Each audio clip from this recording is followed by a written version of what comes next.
قرآن قرآن قرآن کی روشنی، قرآن کی روشنی۔ الحمد للہ رب العالمین والصلاة والسلام علی سید الانبیاء والمرسلین، اما بعد فاعوذ باللہ من الشیطان الرجیم، بسم اللہ الرحمن الرحیم۔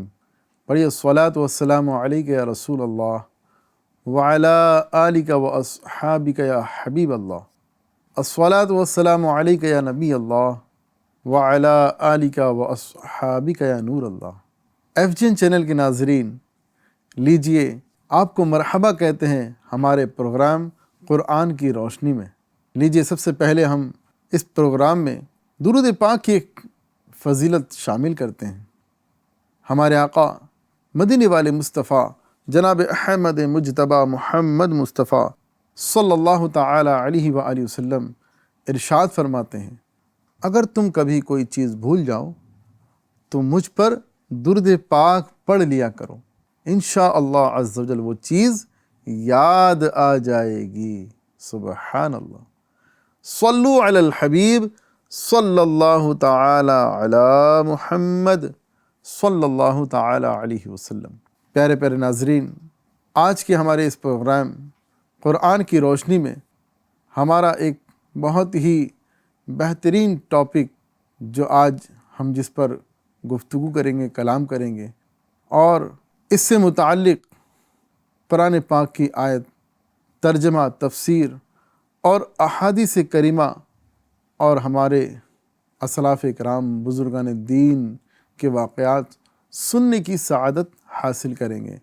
اس ٹاپک کا، اس موضوع کا نام ہے معاف کرنا مغفرت کا سبب ہے۔ سبحان اللہ۔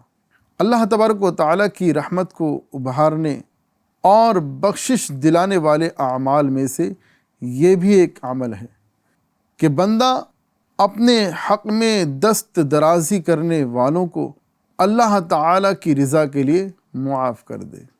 اللہ عز و جل کو راضی کرنے کے لیے اگر کوئی معاف کرنا اختیار کرتا ہے، دل دکھانے والے کو، ناراض کرنے والے کو اگر بندہ اللہ کی رضا کے لیے معاف کر دے تو یہ رضا الہی پانے کا ذریعہ ہے، اور لوگوں سے درگزر کرنا اختیار کرے۔ اگر کوئی معاملہ آ جائے درگزر سے کام لیجیے۔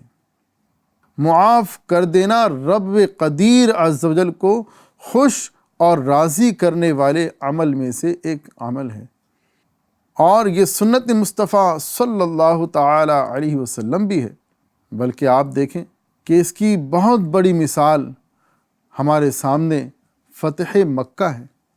جی ہاں، فتح مکہ کے دن نبی کریم صلی اللہ تعالی علیہ وآلہ وسلم کا اپنے خون کے پیاسوں اور جانی دشمنوں کو معافی دے دینا یقیناً امت کے لیے عفو درگزر کی زبردست مثال ہے۔ قرآن مجید میں بھی اس عمل کی خوبی کو کیا خوب بیان کیا گیا، اور معاف کرنے کے فضائل پر مشتمل اللہ تبارک و تعالیٰ نے جا بجا قرآن پاک کے اندر میں آیات کریمہ نازل فرمائی۔ چنانچہ رب رحمان عز و جل اپنی رحمت و بخشش کا بیان کرتے ہوئے ارشاد فرماتا ہے، اعوذ باللہ من الشیطان الرجیم، بسم اللہ الرحمن الرحیم، وَلْيَعْفُوا وَلْيَصْفَحُوا أَلَا تُحِبُّونَ أَن يَغْفِرَ اللَّهُ لَكُمْ وَاللَّهُ غَفُورٌ رَحِيمٌ۔ ترجمہ کنز الایمان۔ اور چاہیے کہ معاف کریں اور درگزر کریں۔ تم اسے دوست نہیں رکھتے کہ اللہ تمہاری بخشش کرے، اور اللہ بخشنے والا مہربان ہے۔ سبحان اللہ۔ پیارے محترم اسلامی بھائیوں، تو ہمیں یہ بات پسند ہے، یہ بات ہمیں پسند ہے کہ اللہ تعالیٰ ہمیں بخش دے، ہماری مغفرت فرما دے، تو اس کے لیے بہترین عمل ہے لوگوں سے درگزر کریں، معاف کرنا اختیار کریں۔ تو انشاءاللہ اس عمل کے سبب اللہ تبارک و تعالیٰ نے چاہا تو ہماری بھی مغفرت ہو جائے گی۔ تاجدار رسالت صلی اللہ تعالی علیہ وآلہ وسلم نے ارشاد فرمایا، حضرت موسیٰ علیہ السلام، سبحان اللہ، حضرت موسیٰ علیہ السلام نے بارگاہ الہی میں عرض کیا، اے میرے رب عز و جل، تیرا کون سا بندہ تیرے نزدیک زیادہ عزت والا ہے؟ ارشاد فرمایا، جو قدرت کے باوجود، یعنی طاقت ہے، قدرت ہے، عہدہ ہے، منصب ہے، سب کچھ ہے، لیکن قدرت کے باوجود وہ معاف کر دے۔ وہ بدلہ لے سکتا تھا، لیکن قدرت ہونے کے باوجود، طاقت ہونے کے باوجود اگر وہ معاف کر دے تو اللہ تعالیٰ کی بارگاہ میں وہ عزت والا شخص ہے۔ حضرت ابو ہریرہ رضی اللہ تعالیٰ عنہ سے روایت ہے کہ سرکار مدینہ صلی اللہ تعالیٰ علیہ وآلہ وسلم نے ارشاد فرمایا کہ بہادر وہ نہیں جو پہلوان اور طاقتور لوگوں کو، پہلوانوں کو پچھاڑ دیں۔ طاقتور وہ نہیں، بہادر وہ نہیں جو پہلوان ہو اور دوسروں کو پچھاڑ دے، بلکہ بہادر تو وہ ہے جو غصے کے وقت خود کو کنٹرول کرے، خود کو قابو میں رکھے۔ حضرت عبداللہ بن عمر رضی اللہ تعالی عنہما سے روایت ہے کہ تاجدار مدینہ صلی اللہ تعالی علیہ وآلہ وسلم نے ارشاد فرمایا، اللہ پاک کی خوشنودی کے لیے، یعنی اللہ تعالیٰ کو راضی کرنے کے لیے، اللہ پاک کی خوشنودی کے لیے بندے نے غصے کا گھونٹ پی لیا، اس سے بڑھ کر اللہ کے نزدیک کوئی گھونٹ نہیں۔ سبحان اللہ۔ ہمارے نبی صلی اللہ تعالی علیہ وسلم نے ارشاد فرمایا، معاف کرو معافی پاؤ۔ سرکار مدینہ صلی اللہ تعالی علیہ وسلم کتنی پیاری تعلیم فرما رہے ہیں کہ رحم کرو تم پر رحم کیا جائے گا، اور معاف کرنا اختیار کرو، اللہ پاک تمہیں معاف فرما دے گا۔ سبحان اللہ۔ جو بندوں کو معاف کرتا ہے نا، اللہ تعالیٰ اسے معاف کر دیتا ہے۔ لہذا ہمیں چاہیے کہ ہم بندوں کو معاف کرنے کی عادت بنائیں۔ جی ہاں، ایک شخص بارگاہ رسالت میں حاضر ہوا اور عرض کی، یا رسول اللہ صلی اللہ تعالی علیہ وسلم، ہمارے پاس خدام ہوا کرتے ہیں اور خادم اکثر غلطیاں کر بیٹھتے ہیں، اور غلطیاں کرنے کی وجہ سے ہمیں غصہ بھی آ جاتا ہے، تو خادم کو کتنی مرتبہ معاف کرنا چاہیے؟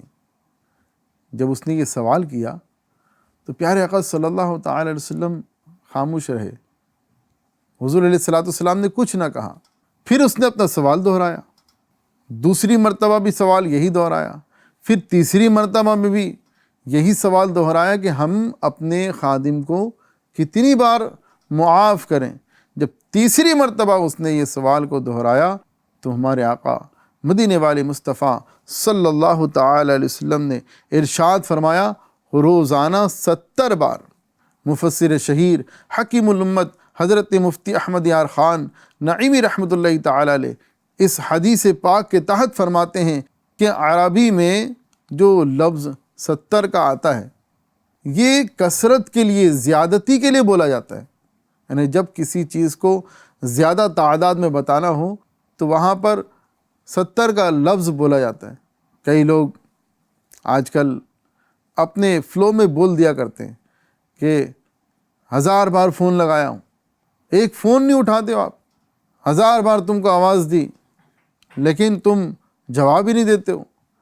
تو جبکہ 1000 مرتبہ اس نے کہا نہیں، لیکن یہ لفظ 1000 ہمارے ہاں جو بولا جاتا ہے تو یہ کثرت کے لیے بولا جاتا ہے۔ تو اسی طرح عربی میں بھی جو 70 کا جو لفظ آتا ہے یہ کثرت کے لیے آتا ہے، اور فرمایا گیا کہ ہر دن اسے بہت دفعہ معافی دیا کرو، یہ اس صورت میں ہو کہ غلام سے خطاً غلطی ہو جاتی ہے، خباثاً نفس سے نہ ہو، اور قصور بھی مالک کا ذاتی ہو، شریعت کا یا قومی و ملکی نہ ہو کہ یہ قصور معاف نہیں کیا جاتا۔ معاف کرنے والوں کی بے حساب مغفرت کر دی جاتی ہے۔ جی ہاں، ہمارے آقا نبی کریم صلی اللہ تعالی علیہ وسلم نے ارشاد فرمایا کہ قیامت کے دن اعلان کیا جائے گا، قیامت کے دن ایک اعلان ہوگا جس کا اجر اللہ پاک کے ذمہ کرم پر ہے، وہ اٹھیں اور جنت میں داخل ہو جائیں۔ پوچھا جائے گا کس کے لیے اجر ہے، یہ خوشخبری کس کے لیے ہے کہ جس کو اعلان کر کے پکارا جا رہا ہے کہ اٹھو، جس کا اجر اللہ تعالیٰ کے ذمہ کرم پر ہے وہ اٹھیں اور جنت میں داخل ہو جائیں۔ تو جواب ملے گا، اعلان کرنے والا منادی اعلان کرے گا، وہ کہے گا یہ ان لوگوں کے لیے ہے جو معاف کرنے والے ہیں۔ سبحان اللہ، جو معاف کرنے والے ہیں۔ تو ہزاروں ہزار آدمی کھڑے ہوں گے اور بلا حساب کتاب جنت میں داخل ہو جائیں گے۔ سبحان اللہ۔ اللہ تبارک و تعالی ہمیں بھی معاف کرنے کی توفیق عطا فرمائے۔ یقیناً پیارے محترم اسلامی، کتنی بڑی خوشخبری ہے کہ قیامت کا وہ دشوار گزار منظر اپنے ذہن میں لے کر آئیں کہ لوگ نفسی نفسی کے عالم میں ہوں گے۔ 50,000 سال کا دن ہوگا، زمین تانبے کی جو ہے دہکتی ہوئی زمین ہوگی، سورج 1.25 میل پر رہ کر، 1.25 نیزے پر رہ کر جو ایک دم قریب آ چکا ہوگا اور اس کا اگلا رخ ہمارے طرف ہوگا اور وہ آگ برسا رہا ہوگا۔ ایسے مشکل کے عالم میں، ایسے پریشانی کے عالم میں منادی اعلان کر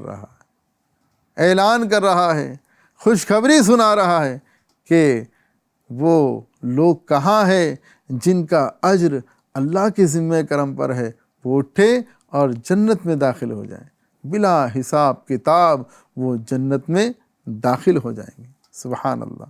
اللہ تبارک و تعالی ہمیں بھی یہ عمل کرنے کی توفیق عطا فرمائے، معاف کرنے کی توفیق عطا فرمائے۔ پیارے اور محترم اسلامی بھائیوں، عفو و درگزر کی بے شمار فضائل اور برکات ہیں۔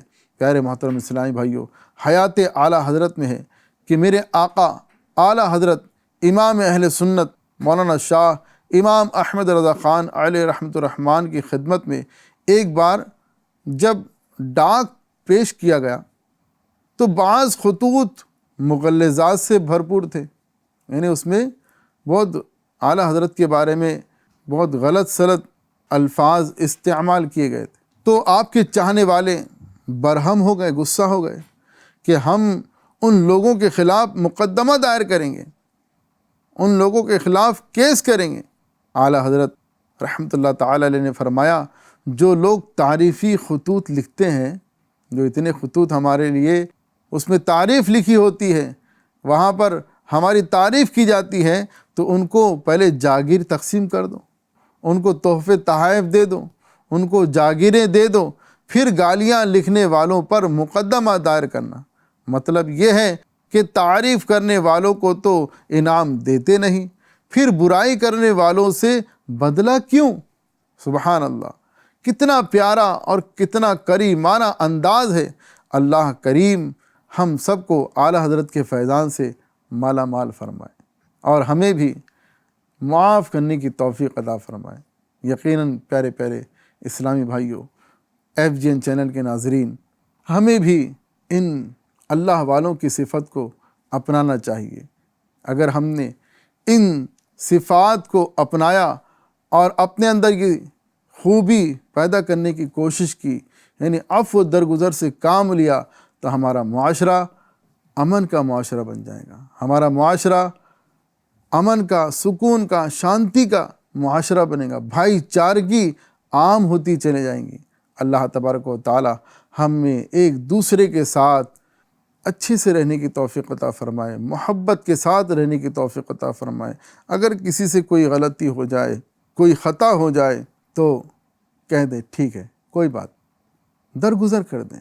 کسی کے ہاتھ سے گلاس گر گیا، کانچ کا گلاس تھا، قیمتی تھا، ٹوٹ گیا، تو وہاں پر چونکہ جس کے ہاتھ سے گلاس گرتا ہے نا، وہ پہلے ہی گھبرا جاتا ہے کہ میرے ہاتھ سے گلاس چھوٹ گیا، گر گیا، ٹوٹ گیا، تو وہ پہلے ہی گھبرا گیا۔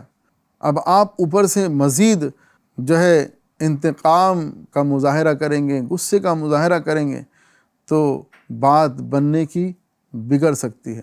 اگر آپ بات بنانا چاہتے ہیں اور محبت عام کرنا چاہتے ہیں، نفرتوں کو مٹانا چاہتے ہیں، تو وہاں پر یہ عمل کریں کہ اس سے کہیں کوئی بات نہیں، گلاس گرنا تھا گر گیا، ٹوٹنا تھا ٹوٹ گیا، کوئی بات نہیں، دوسرا گلاس آ جائے گا۔ ایسا بول کر مسکرا کر اسے معاف کر دیں، اس کے دل میں جو ٹھنڈک ہوں گی اور جو خوشی ہوں گی اور جو آپ کا جو احترام، جو رسپیکٹ اس کے دل میں پیدا ہوں گی، اس کا اندازہ آپ نہیں لگا سکتے۔ لہذا آپ شفقت کا مظاہرہ کریں، محبت کا مظاہرہ کریں۔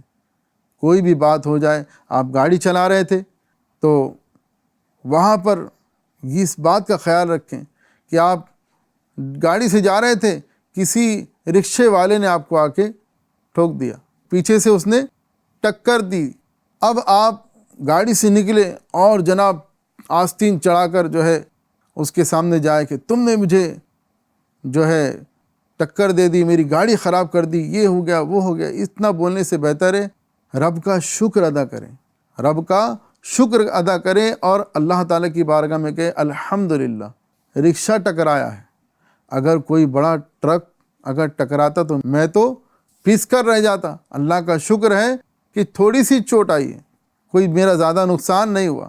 گاڑی سے نکل کر مسکرا کر اس رکشے والے سے کہیں، اس موٹر سائیکل والے سے کہیں، اس سائیکل والے سے کہیں کوئی بات نہیں بھائی، ہوتا ہے۔ جب آپ اس طرح کہیں گے نا، اس کے دل میں بھی آپ کی ایک رسپیکٹ اور ایک احترام آئے گا، اور اس کا بھی ذہن بنے گا کہ جس طرح آج مجھے اس کار والے نے، اس گاڑی والے نے مجھے معاف کیا ہے، کل چل کے اگر اس کے ساتھ کبھی یہ معاملہ ہوتا ہے تو وہ بھی آپ کی اس عادت کو یاد رکھتے ہوئے وہ بھی عمل کرے گا۔ آپ نیکی کی دعوت بھی اس وقت دے سکتے ہیں کہ بھائی میں چاہوں تو میرے پاس بڑی گاڑی ہے، میں چاہوں تو میرے پاس عہدہ ہے، مرتبہ ہے، میں تم سے بدلہ لے سکتا ہوں، لیکن ہمارا کام بدلہ لینا نہیں، ہمارے اسلام نے تو ہمیں معاف کرنا سکھایا ہے۔ وہاں نیکی کی دعوت دینے کی کوشش کریں۔ انشاءاللہ اگر ہم اس طرح نیکی کی دعوت دیتے ہوئے پیارے آقا علیہ الصلوۃ والسلام کی تعلیمات کو عام کرنے کی کوشش کریں گے تو یہ ہمارا پیغام اسلام بڑھتا چلا جائے گا، عفو درگزر بڑھتا چلا جائے گا، اور یہ معاف کرنے والی عادت ہمارے بڑوں میں بھی آئے گی، چھوٹوں میں بھی آئے گی۔ ایک آخری بات بول کر ہمارے اس پروگرام کا اختتام کریں گے کہ ابھی رمضان کا مہینہ چل رہا ہے تو مسجد میں آمد و رفت بڑھ جاتی ہے، لہذا بچے جو ہوتے ہیں وہ کثرت سے مسجد میں آتے ہیں۔ تو اب جو مسجد میں آنے والے بڑے بوڑھے ہیں، بڑی عمر کے بزرگ اسلامی بھائی جو ہوتے ہیں، وہ بچوں کے شور کو لے کر غصے میں آ جاتے ہیں اور وہ کسی بچے کو مار دیتے ہیں، جھاڑ دیتے ہیں، اور کئی مرتبہ تو مسجد سے ڈھکیل کر باہر نکال دیا جاتا ہے۔ تو ایسا نہ کریں، شفقت دیں، محبت دیں، پیار سے ان کو سمجھائیں۔ انشاءاللہ یہی بچے کل بڑے ہو کر اس مسجد کے نمازی بنیں گے، قوم کے ذمہ دار بنیں گے۔ اللہ تبارک و تعالی ہم سب کو عفو درگزر سے کام لینے کی توفیق عطا فرمائے۔ لیجیے ناظرین، قرآن کی روشنی پروگرام کا ہم اختتام کرتے ہیں۔ FGN چینل دیکھتے رہیے اور اسی طرح علم دین حاصل کرتے رہیے، اور دعوت اسلامی کے ہفتہ وار اجتماع میں بھی شرکت کیجیے، اس کے مدنی قافلوں میں سفر کرتے رہیے، اور نیک اعمال کا رسالہ بھی آپ پر کریں، اس کے مطابق عمل کریں۔ اللہ تبارک و تعالی ہم سب کو عمل کرنے کی توفیق عطا فرمائے۔ صلو علی الحبیب صلی اللہ تعالی علی محمد صلی اللہ تعالی علیہ وسلم۔ قرآن